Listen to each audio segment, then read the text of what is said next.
Good evening. I'm John Miko, the Executive Director of the Union League Legacy Foundation, and it's my pleasure to welcome you to tonight's Jack M. Templeton Liberty Series. Inspired by the United States Constitution and the history and the values and spirit of the Union League of Philadelphia, the Legacy Foundation's mission is to create better informed, more engaged citizens leaders. We do this through a host of programs, including college scholarships for deserving future good citizens, through civics programs for high school students, through lectures like tonight's Liberty Series, and by curating and being stewards of the great collection of the Union League of Philadelphia. I want to thank all of our very generous donors who make possible all these programs. Tonight, we will have a lecture or a discussion program followed by a Q&A. And the Q&A, you can ask questions about anything you'd like for the senator with the Q&A function at the bottom of your Zoom screen. Tonight's program will also be offering CLE credit for the attorneys, and we will be giving you that magic word for your CLE credit at the end of the program. So it's now my pleasure to introduce the chair of our program committee. And under Steve Target's leadership, everything happens at the Legacy Foundation, all those great programs I mentioned. And Steve will introduce our program tonight. Steve Target. Well, thank you, John. I'm very pleased to have the opportunity this evening to introduce tonight's program with Dan DiLella and Senator Pat Toomey. Senator Toomey was elected to the Senate in 2010 on a platform of economic and job growth, restoring fiscal responsibility, and creating stronger, safer communities.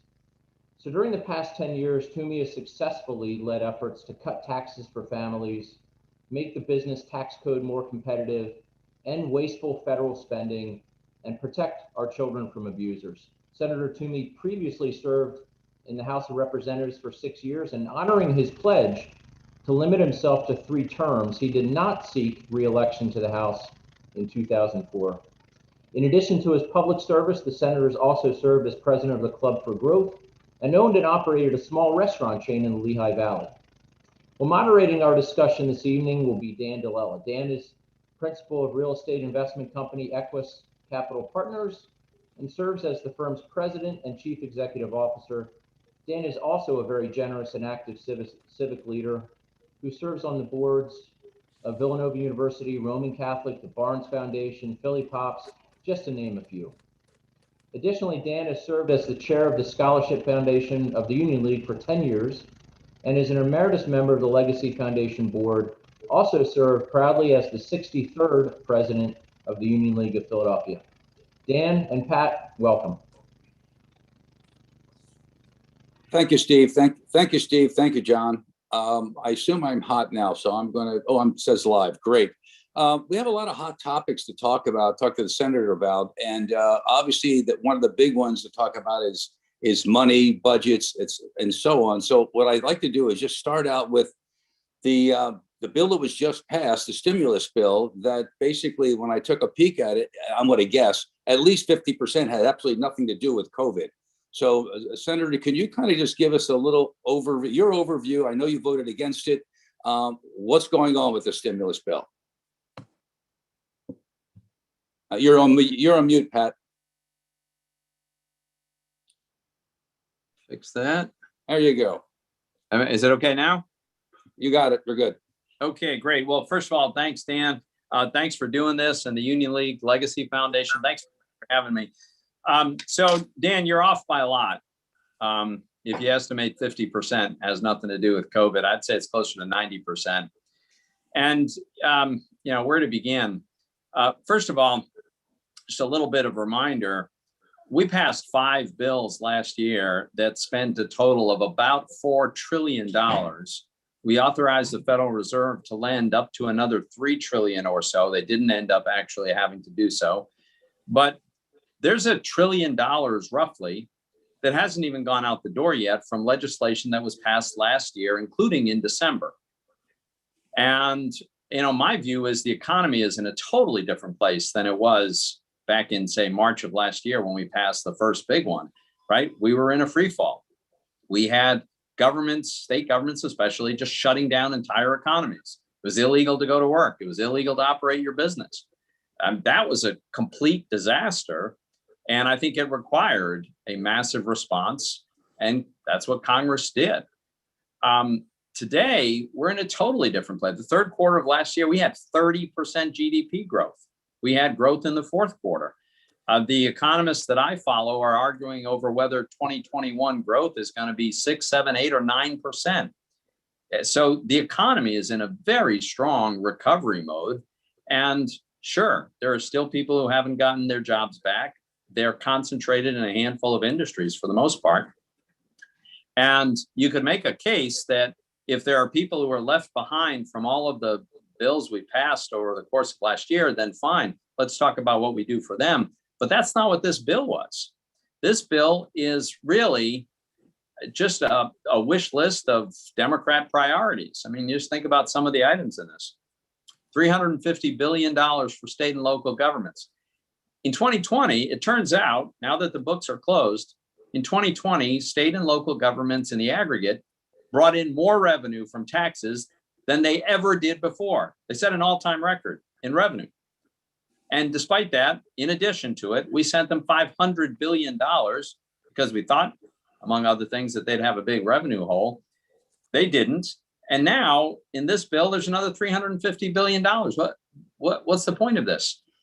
The school numbers, $130 billion that is advertised as being about school reopening, except there's no requirement to reopen schools. And only $6 billion of it is going to be spent this entire year.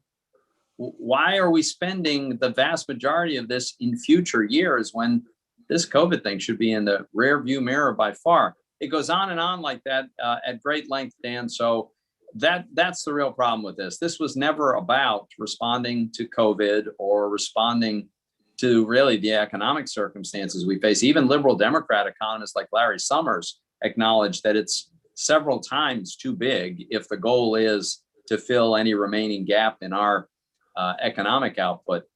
So, yeah, big disappointment that right out of the blocks, President Biden, who had campaigned on the message of unity and bringing the country together and working on bipartisan solutions, instead, he went hard left with a bill that, frankly, I think it'll do more damage to the economy than good. But what do you see the deficit today? I looked at it this morning, is $26.7 trillion. How do we ever get out of this mess? You mean accumulated debt from all of our... Accumulated debt is 26.7 trillion. Yeah, it's well over 100% of our total economic output, and the CBO is projecting that within a couple of decades, it'll be twice the size of our economy. And, you know, the disturbing thing is that I don't think there are a lot of examples in history of where countries have weathered this kind of run up in debt. Now we got close to this level after World War II. But we know why that was, right? And it was obviously an extraordinary set of circumstances. And we then, right after World War II, we had this massive economic expansion because really all of our industrial competitors had their economies destroyed. And we had the whole world to ourselves. And we ran budget surpluses and we paid down what we had borrowed. We now, in addition to this huge mountain of debt, we've got these structural deficits that's very hard to fix without the political will to fix our big entitlement programs. So the thing I worry about, Dan, is that the easiest way out is to inflate your way out. You know, devalue the currency, enough inflation brings in more nominal dollars, and then you pay off the debt with a currency that's of diminished value. Now, that'll do a lot of damage, but you ask, you know, how does this end? I hate to say it, but I think that's the most likely outcome. Well, I assume that means much greater taxes as well. I don't know if they're going to get this tax plan through or not. I haven't heard much about it since he's been elected. Yeah, I'm afraid there is going to be tax increases. So as you may recall, this bill that they just passed, they were able to pass with a strict party line vote and just 50 Democrat senators and the vice president breaking the tie. Because there's a procedure that's available to within the Senate that allows you to pass certain categories of legislation with a simple majority instead of the usual 60 votes. Reconciliation is the term for the device that allows you to do that. And unfortunately, raising taxes is another category of legislation that is available under reconciliation. So I don't know exactly when they're going to do it, but our Democratic colleagues have made no bones about it. They intend to use that device to pass very major tax increases. I think they're going to tax capital, especially capital gains. Very likely the top marginal rate's going to go up. They're going to raise business taxes, the corporate tax rate, probably the death tax. I mean, there's a long list. And you've got some who are pushing what I think are really radical ideas. The chairman of the tax writing committee in the Senate wants to impose capital gains taxes on unrealized capital gains. Any appreciation of any asset you own, they want to tax, even if you haven't liquidated it. And then, of course, you have the Elizabeth Warren, Bernie Sanders wing that just want to confiscate a percentage of your net worth, of your not net worth, your assets. So they've got some really radical ideas. I don't think the most radical ones become law, but there's some tax increases coming, I'm afraid. Oh, okay. I want to get to. I'll talk a little bit later about what the Senate and the House can do in 2022. But just jumping to the other bill that's in the works that I think has been approved by the House and it's in the Senate now, and that's the voting rights bill. Where is that going? And it seems, from what I understand, that's another radical shift to the left. Yeah. And this is not a voting rights bill. They do call it that, but you're talking about HR 1, and that's meaningful that the House chose to give it that designation. That's a tradition of sort of making a statement about your most important priority by making it the #1 bill, literally, of the Congress. So HR 1 is really about federalizing state election law. As you know, the Constitution assigns to the states the responsibility for making the rules about their elections. And this would supersede that. It would federalize election law. It would do things like mandate that everybody could get an absentee ballot without any cause.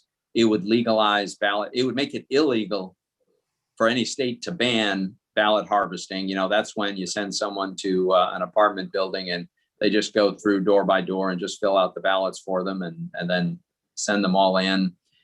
It would make it illegal to require a voter ID for voting. It would require federal matching funds. And I think it's a ratio of 6-to-1 taxpayer dollars for every dollar a candidate raised. And that's just a sample of the things that's in it. So I think that's all terrible policy. That is something that would not be able to be passed using reconciliation. So they would need 60 votes. And the Democrats would have to either repeal or significantly weaken the filibuster in order to get that legislation passed. We've got to hope they won't do that. I think it'd be very damaging to the institution. That's a whole topic about the filibuster. But as long as the filibuster is in place, Dan, they will not be able to pass the federalization of our election law. Well, and I believe the law is that the states have the right to control the election. Wouldn't it be unconstitutional? Would it end up in court? I think it would. And I'm not a lawyer and I'm not a constitutional scholar, but I think they would run into a problem with this provision of the Constitution.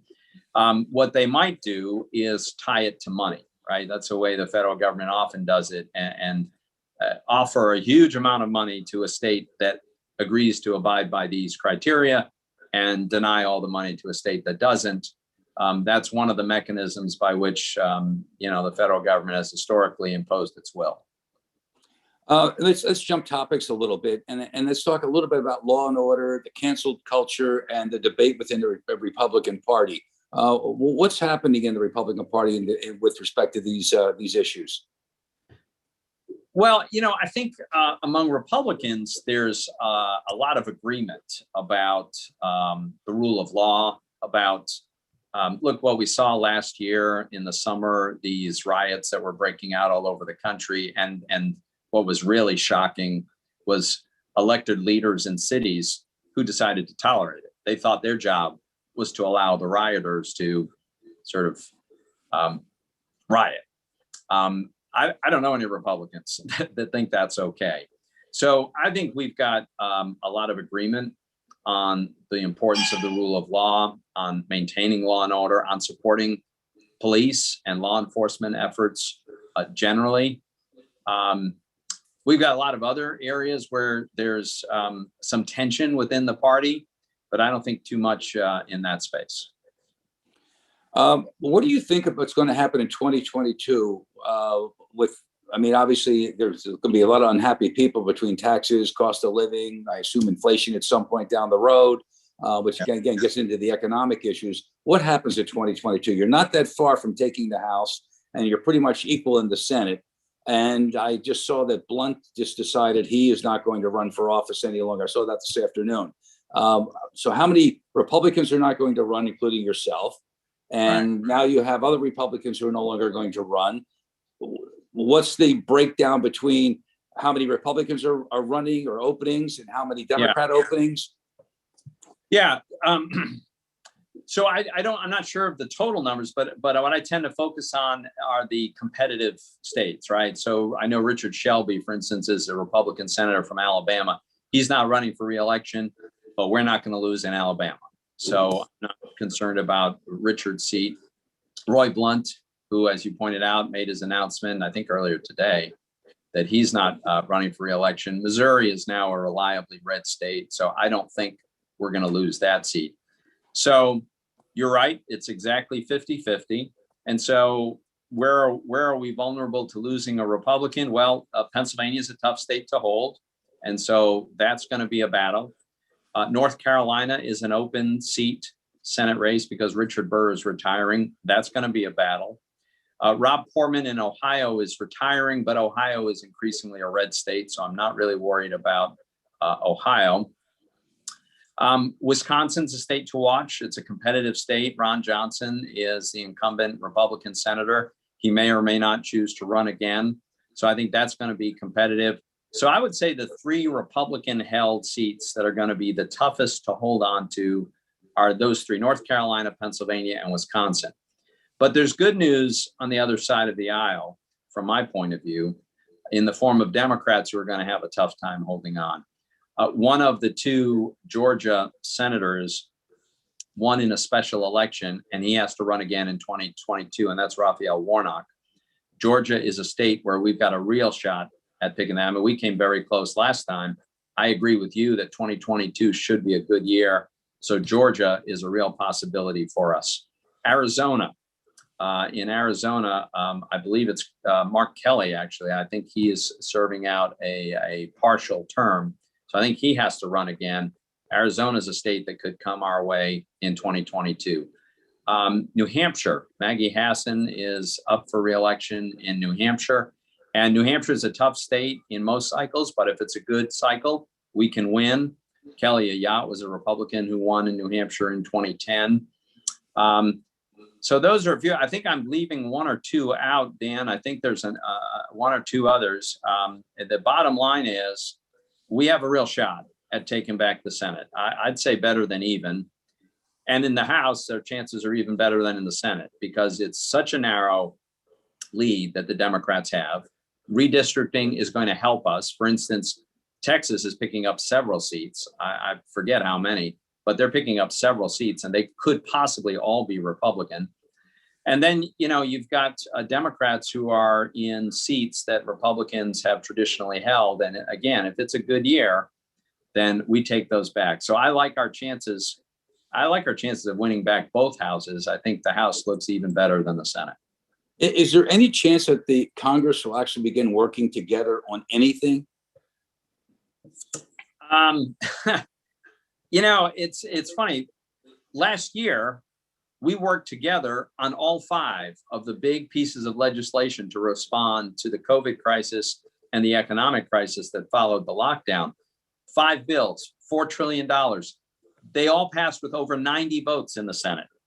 It was very bipartisan, which is part of why it was particularly disappointing that the first thing that President Biden did was to ignore the 10 Republican senators who went to the White House and put a proposal on the table to do a $650 billion bill. That was their starting point.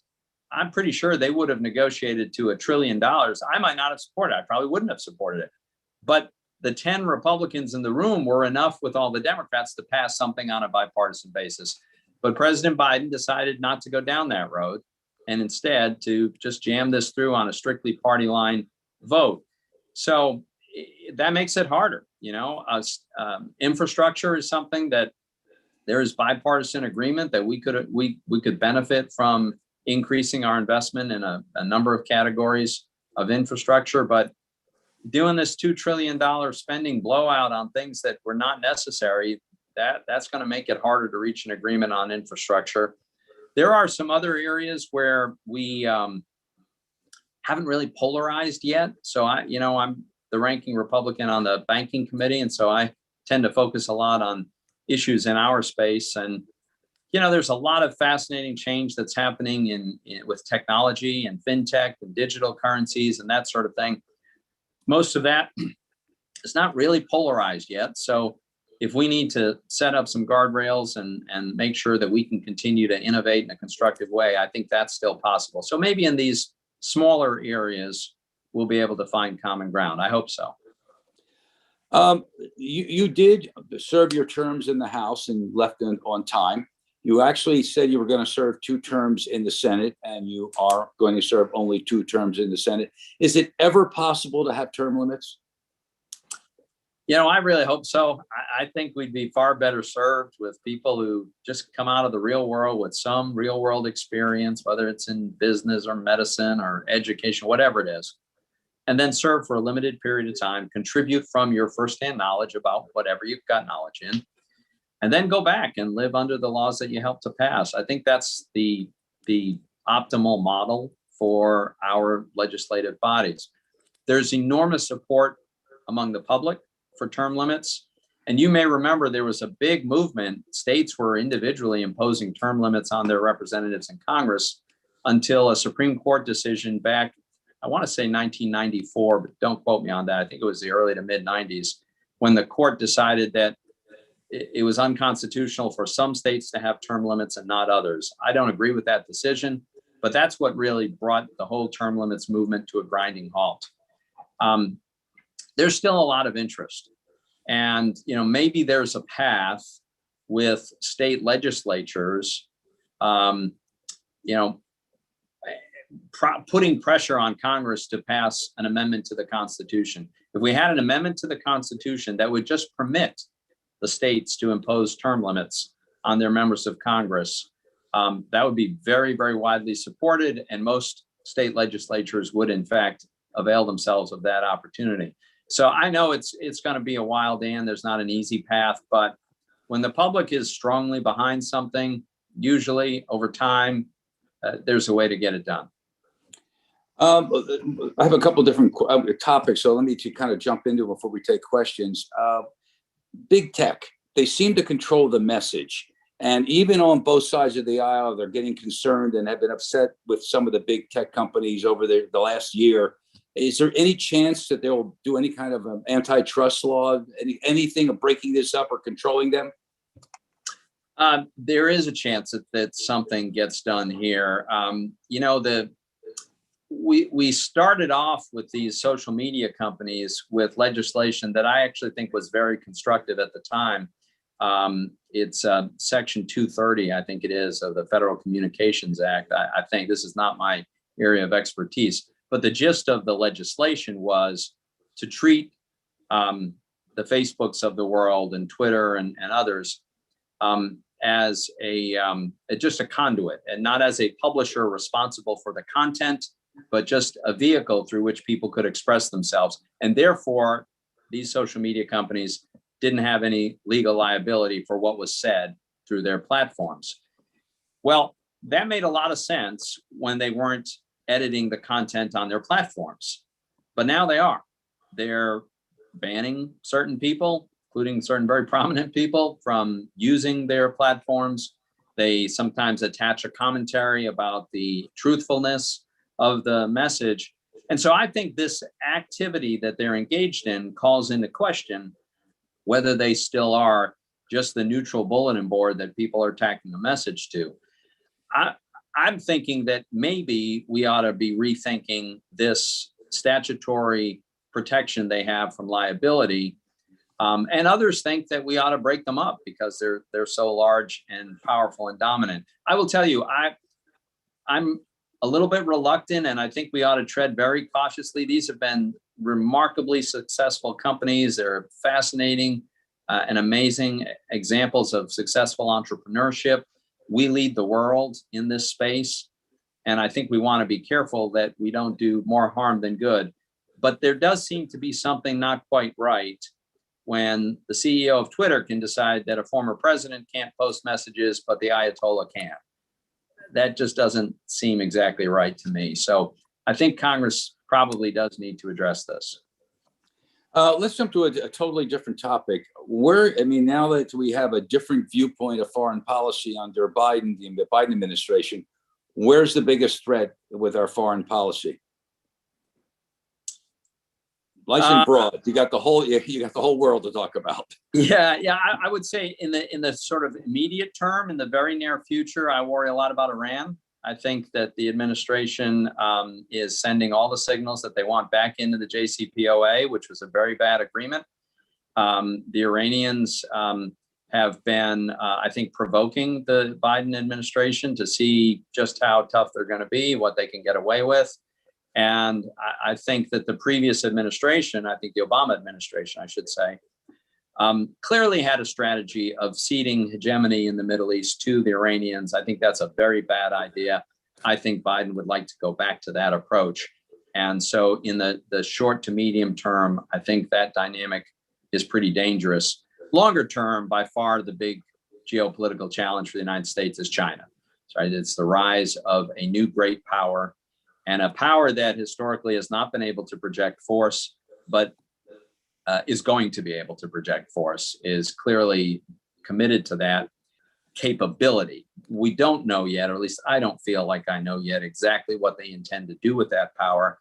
But I worry about Xi Jinping. He has consolidated power to an extent that nobody since Mao has been able to do in China. He has become an increasingly ruthless authoritarian. What the crackdown in Hong Kong, I think, is very, very worrisome for other ambitions that they might have, including Taiwan. So I think that's clearly going to be the big geopolitical risk that we face. And honestly, I do worry about whether the Biden administration is up to that challenge. Trade deficit. What's going on with the trade deficit at this point?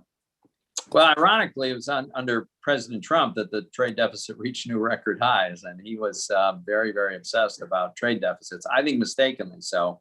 I think a trade deficit is not a measure, it does not prove failure in trade policy. I have a trade deficit with my grocer. I don't think that's ever going to be corrected, but I don't think that means he's stealing from me. I think that's just the nature of that trade flow. And, we as a country consume more than we produce, and so we import to make up that difference. If our economy is strong historically, the stronger our economy, the more we have run a deficit. It's linked to our budget deficit in part. We have to borrow to make up for our budget deficit, and running a trade deficit gives us the currency to do that. I would prefer that we get closer to a balanced budget. I would prefer that we get an economic growth that's outpacing the growth of our debt. I think that's actually essential. And if we got there, I think we would have we'd also see a reduction in our trade deficit. Again, changing topics a little bit. Do you think that the Biden administration, I know the progressive side wants to stack the Supreme Court. Do you see that happening? So in order to increase the size of the Supreme Court, they would need to pass legislation to do so. And that's just simple legislation. It doesn't require a constitutional amendment. But under the existing Senate rules, it would require 60 votes in the Senate. And I can guarantee there's not a single Republican vote to expand the size of the Supreme Court. So the question becomes, are the Democrats willing to blow up the filibuster and blow up the tradition and the procedures that have governed the Senate for many, many decades? Are they willing to do that for that purpose, for the purpose of stacking the Supreme Court. I don't think they have the votes to do that right now. I think Joe Manchin has been clear that he will not vote to blow up the filibuster for that purpose, and they need every last Democrat. I think Kirsten Sinema, a Democrat from Arizona, has made a similar commitment. So at the moment, for now, it looks like 9 Supreme Court justices is safe, but the danger is after a series of very radical policies that they're not able to pass because they can't get to 60 votes.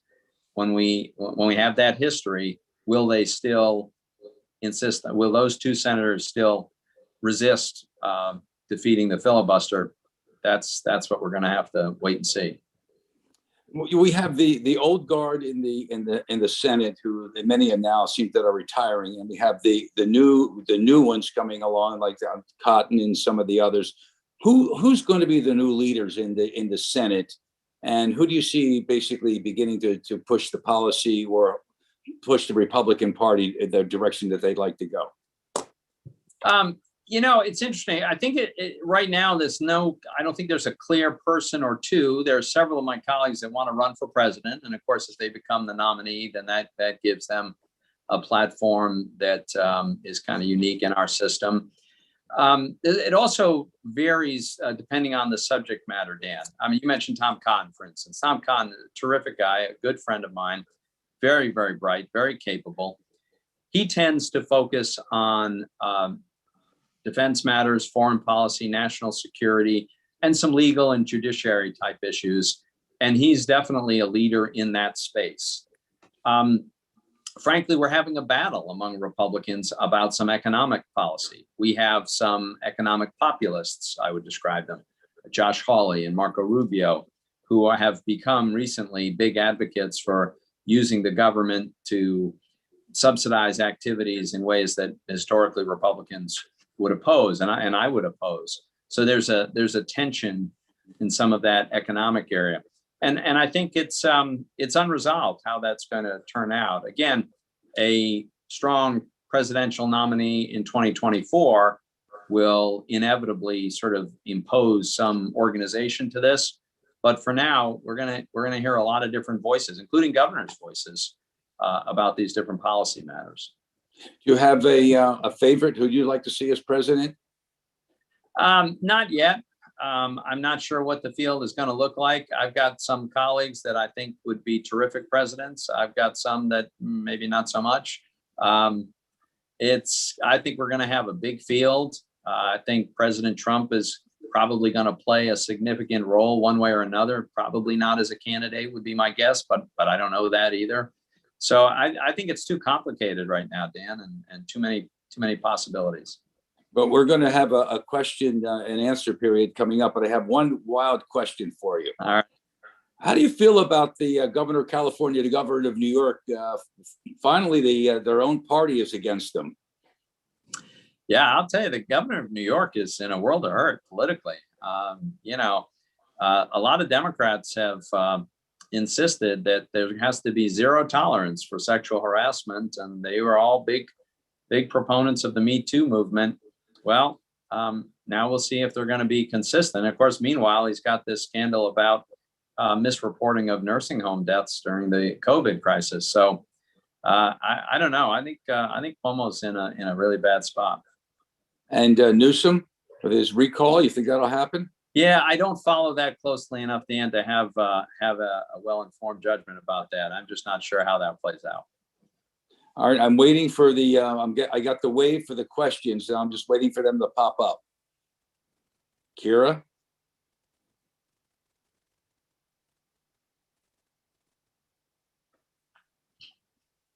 Okay, well, we'll just keep talking about other things. What would you? All right. Yeah. Okay, it's just we'll just continue on until I got the wave off. We'll get the wave back on again.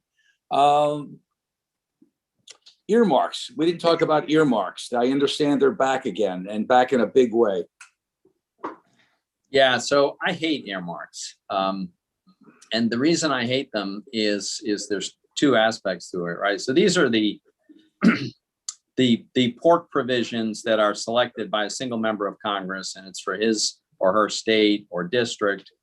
And they tend to be very easily and terribly abused because they don't go through, there's no criteria, right? There's no screening process. There's no vetting. It's whatever a person wants. And so that's how you get a bridge to nowhere, literally. That's how you got an indoor tropical rainforest in Iowa.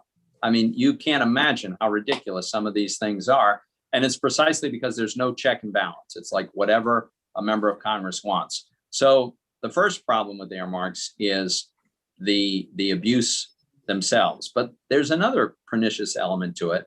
And that is whenever there's a really big, bad bill that most people want to vote against, the way they've historically bought the votes to pass the bill is with earmarks. I mean, I remember this with the expansion of Medicare under the Bush administration. There was a protracted vote on the House floor. They didn't have the votes when the vote began.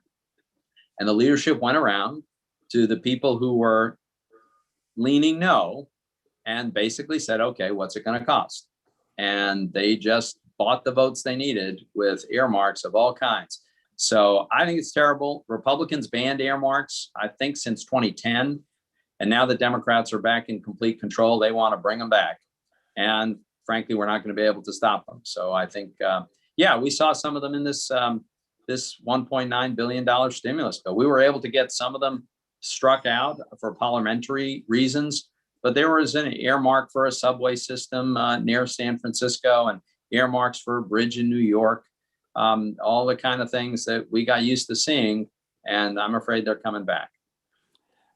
First question that just popped up, cybersecurity and repeated attacks that hit the U.S. over the last few years. What is the government's plan to stop this at this point?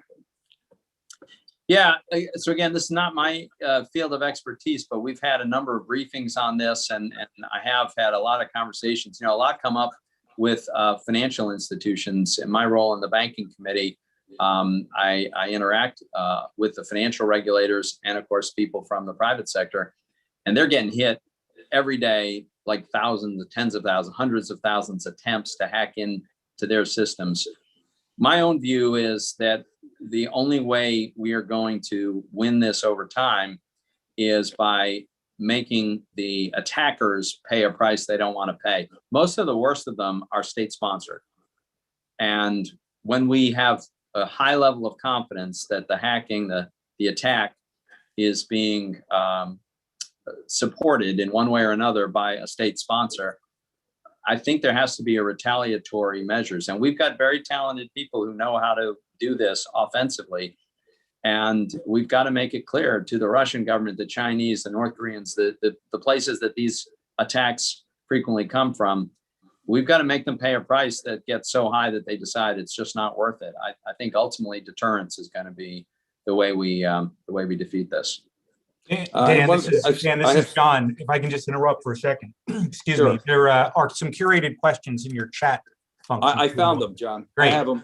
Okay. Thank you. One of the several questions on why you're leaving the Senate, and notwithstanding that you basically said you would leave after 2 terms, it's difficult to replace a Pat Toomey in the Senate. Any other reasons why you're leaving the Senate? And why so many senators are retiring? You know, it's usually a very personal decision. It varies from member to member. In my case, you know, by the time I finish this term, I will have been in public office for 18 years. There was a 6-year break between when I left the House after 6 years and then the 12 years in the Senate. But 18 years is a big part of a person's life. And it's been a wonderful experience, and I'm very, very grateful for this honor. But I think it's just time for me to move on personally. I've still got one young son at home, and I want to spend time with him before he's all grown up and moved out of the house. And I've got some other things that I'd like to do. So I'm going to work as hard as I can. I'm going to run through the tape here in these last 2 years. But I think it's, for me, at a personal level and my family, it's just time to move on. Is defense and the enhanced security around the Capitol building really necessary, or just political show? And do you feel threatened? It is totally not necessary. You know, I went out just last week and I shook hands with all of the Pennsylvania National Guard guys who are assigned. And it is about every 15 feet, there were two men, and they're standing behind a fence, and there's nobody and nothing on the other side. So it's really overkill. I get that people don't want to be caught unprepared after what happened on January 6th, but you can't assemble an army sort of silently and overnight. I think we need to be ready to deploy reinforcements if the Capitol Police are not able to handle a threat. But we've got intelligence that gives us some advance warning about this. I think you can make a case for expanding the size of the Capitol Police Force, and we still have to find out what all the failures were that allowed January 6th to be such a disaster. But no, I think this is a lot of overkill. I don't think it's necessary anymore. Someone wants to know what you think about, would you think about running for president in 2024? Absolutely not. I'll tell you, that is a massive undertaking. It is brutal, and you've got to want it very, very badly. And then that's all you do for several years. I mean, I've got colleagues that are really probably dividing their time between their Senate work and preparing for their presidential run right now. So that's not in the cards for me. What impact do you think that the Biden administration will have on the federal court system? Well, I hope not much, but the Biden administration is mostly going to nominate judges that are in sync with the view of the left that the law is a sort of flexible thing, and the Constitution and the law mean what people want it to mean. The challenge they're going to have is we didn't leave them with a lot of vacancies. We had President Trump and the Republicans in the Senate confirmed more judges in 4 years than I think, if not ever before, certainly in a very long time. And so there are not a lot of vacancies. We filled quite consciously. We filled vacancies where we could with really brilliant young men and women, often in their 40s, who will be able to serve for another 30 years in many, many cases. So there will be vacancies. There already are some on certainly the district court, and by now probably some on circuit courts. But hopefully there won't be that many, and they'll fill what they can. But we did a good job, I think, populating the courts with people who understand the role of a judge is not to be a legislator. It's to be the referee that calls balls and strikes and interprets the law based on the black and white letters in front of him. The elephant in the room, and just as no pun intended, could you discuss the violence at the Capitol on January 6th and your vote to impeach? Yeah, sure. Well, look, my decision to vote, there were two parts, right? The first was the question of whether or not it's constitutional to convict a president who was impeached while in office, but the trial would occur after the office. And I listened very carefully. I spoke with a lot of experts on this, scholars. I read a lot myself, but I ended up concluding that there's a much stronger argument that it is constitutionally permissible to convict, to have the trial after a person has left office. I acknowledge there is an argument on the other side, but I think it's much stronger on the side. So I got to the point where, okay, this is constitutional. The House obviously has impeached the president. And so then it's a question of looking at the facts in the case. In my view, it wasn't only about January 6th. I think Donald Trump, after the election, systematically encouraged his supporters to believe that he had won. It was all a fraud. It was all stolen from him. He had the opportunity to go to court. He did about 60 times, federal, state, and local courts. And he lost every single case, including before Republican judges, including judges that he appointed. And he lost because they never produced evidence. In some cases, they didn't even make the allegation about fraud. And yet the president persisted with this message. And then he started to encourage people to come to this event that was going to occur on January 6th, which of course was by design. That was the day on which Congress would certify the results. And he urged his supporters to come here and stop the steal. Well, on January 6th, at that point, there was only one way to stop the steal, and that was to prevent Congress from fulfilling its constitutional responsibility to certify the election results. Mike Pence played a ceremonial role, really, in that, and Congress had its role. And the president very aggressively and repeatedly urged his supporters to try to prevent that from happening, including going so far as to encourage them to march to the Capitol where the certification process was underway. Well, they marched to the Capitol and all hell broke loose. And it was at times extremely violent. There were some vicious attacks on the Capitol Police. They came in, I think, with every intention to try to disrupt the process of certification. So when I step back and think about this, so we have a president who actually encouraged his supporters to prevent the peaceful transfer of power so that he could stay in power. And I think that is an impeachable offense. And I think that the case against him was quite strong, actually. So that's why I voted to convict. You know, the earlier impeachment against the president, I thought was sorely lacking in an impeachable offense, but this one was different. And that's why I voted as I did. I have another really interesting question for you. Last year, the House maneuvered to potentially invoke the 25th Amendment to the Constitution, which basically states that the Congress, with the support of the VP, can remove a standing president if he's deemed unfit for office. Does this scenario foretell potential future power grab? Yeah, I think that's a dangerous path, right? I think the 25th Amendment was meant for when a president is incapacitated. And either he knows that he is or is going to be incapacitated, such as when a president's going to undergo major surgery, for instance, or if the vice president and the cabinet believe that the president has lost his faculties. I don't think it's meant, and I don't think it's wise for this to be a political effort. Now, impeachment is inherently a political exercise. It should be rare, ideally. Used to be extremely rare. Hopefully it still will be. But the 25th Amendment, I think that should be beyond politics. That should be a different set of circumstances.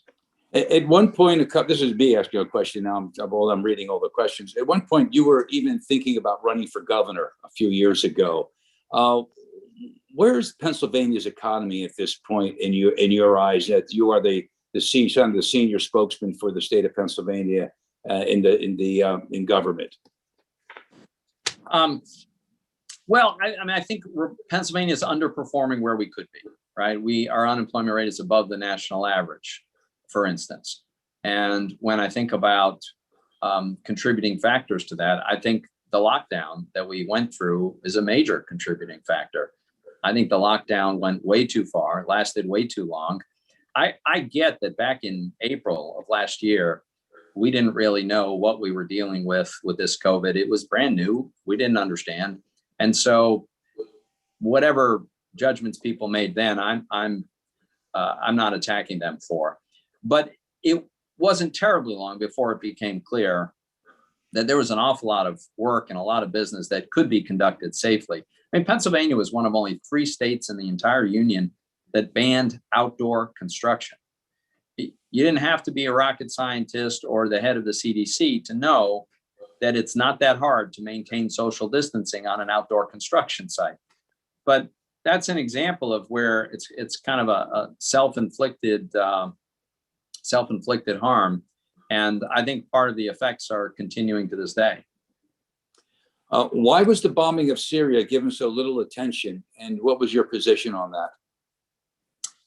Yeah, it didn't get as much attention as I think it should. And we would normally by now have gotten a classified briefing on that, which we haven't. So I would still like to understand more about the circumstances.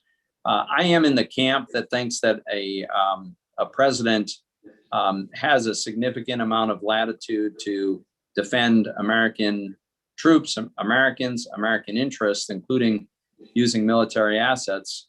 But the president certainly owes Congress an explanation, and I hope we get one, a detailed presentation soon. Do you think Donald Trump will run again? I don't know. Boy, I don't want to try to predict. I really have no idea. The lobbyists, somebody wants to talk about, unless term limits are extended to staff and lobbyists, the power doesn't change. So I disagree with that. One of the critiques I've heard about term limits many times is that if members of Congress are limited and the staff is not, then the staff will run the place.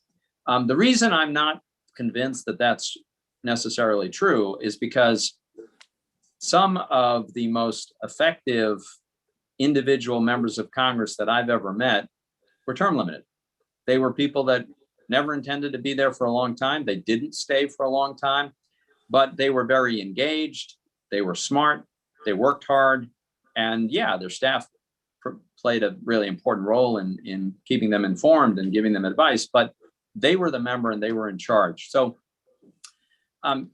also, we could look, I suppose, and I haven't really had a chance to do this systematically, but we could look at the many state legislatures that have put term limits on their members. And that'd probably be a good experiment to look at. We covered this a little bit, but we can cover it. It's a little bit of a different question. Do you believe there will be any movement on regulating or holding social media outlets accountable for the censorship and data mining that has been brought to light? Yeah, so the answer is I think there will be. I think there probably needs to be, right? They have evolved. First of all, the scale and the scope is so much greater than it was when we first passed Section 230 and gave them protection from liability. So they're much, much larger. And now they clearly are exercising a sort of editorial power when they are deciding that some people cannot use their platform and other people have to have their messages flagged for questions about the truthfulness. So I think that does require us to reevaluate and figure out. And I don't know what the answer is yet. I haven't heard a really convincing, compelling argument for exactly how we should do it. But I think things have changed and we're going to have to respond.